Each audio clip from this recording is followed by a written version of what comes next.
Naam, alasiri njema mtazamaji pale popote ulipo, natumai Alhamisi yako inakwenda vyema. Ni wakati wa mbiu ya KTN. Mimi ni Beldin Waliaula. Chama cha WanaNarc-Kenya kinachoongozwa na Martha Karua kimekashifu vikali serikali ya Kenya Kwanza kwa kile wanachosema rais haijatimiza ahadi ilizowapa Wakenya wakati wa kampeni za mwaka jana.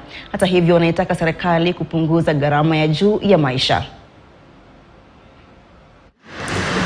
The tax down our throats, and you want to again circumvent the law.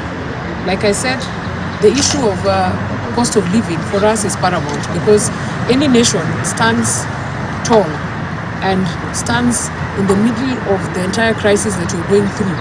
It stands and thrives if we have an economic reform agenda. I don't see the Kenya government doing an economic reform agenda.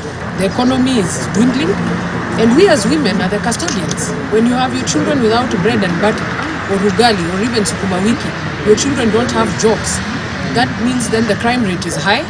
This is the reason why we see our young people each day committing suicide, even at the high levels of education.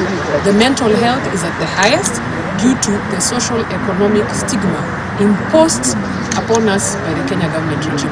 As much as you go around the country giving promises, fake promises, promising heaven that you cannot deliver, please, these lies are affecting women.